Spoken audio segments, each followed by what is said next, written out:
CSK அணியில் இவ்வளோ மாற்றங்கள் ஏற்படுமா அப்படின்னு எதிர்பார்க்கவே இல்லை. ஆனால் காலம் மாறிக்கிட்டே இருக்கும் அப்படிங்கிறது சிஎஸ்கேக்கும் விதிவிலக்கு இல்லை.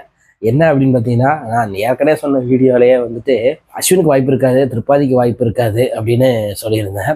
ஏன்னா அதுக்கு பதில் ஆல்ரெடி புதுசாக ஒரு பையனை உள்ளே இறக்கியிருக்கிறாங்க. 17 வயசு மும்பை பையனை ஆயுஷ் மாத்ரே அப்படின்னு சொல்லிட்டு. பட் இப்போ கிடைச்ச நியூஸ் என்ன அப்படின்னு பார்த்தீங்கன்னா, வரக்கூடிய 20ஆம் தேதி நடக்கக்கூடிய மேட்ச்சில் ஆண்ட்ரே சித்தார்த்து கூட களை இறங்கலாம் அப்படின்னு சொல்கிறாங்க. ஏன்னா விஜய் சங்கருக்கு நிறைய வாய்ப்பு கொடுத்து விஜய் சங்கர் அந்த வாய்ப்பை எல்லாம் பயன்படுத்த தவறிட்டாரு. அவரால் ரன் அடிக்கவே முடியல. ஸோ அந்த இடத்த ஃபில் பண்ணுறதுக்காக ஆண்ட்ரே சித்தார்த் உள்ளே வரலாம் அப்படின்னு தோணுது.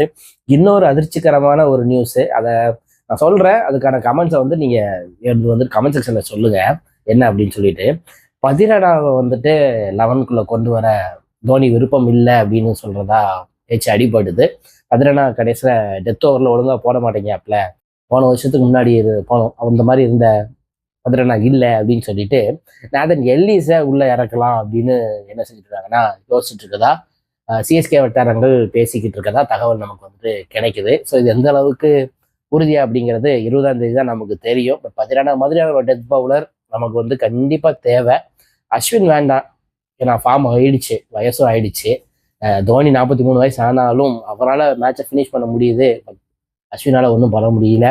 சித்தார்த்துக்கு வாய்ப்பு கொடுக்கலாம், ஆண்ட்ரே சித்தார்த்துக்கு. ஏற்கனவே ஷேக் ரஷீது, வன்ஷ் பேடியை எனக்கு தெரிஞ்சு இதாக களை இறக்கலாம். தீபக் ஹுடா, ராகுல் திரிபாதி, அஸ்வின் இனிமேல் அவங்களுடைய சிஎஸ்கே எதிர்காலம் அப்படிங்கிறது கேள்விக்குறி தான். பட் பதிரனா இல்லாமல் நாதன் எல்லிஸ் அப்படிங்கிறது எப்படி இருக்கும் அப்படிங்கிறத கமெண்ட் செக்ஷனில் சொல்லுங்கள். பட் அப்படி வரக்கூடாது அப்படிங்கிறது என்னுடைய விருப்பமாகவும் இருக்குது.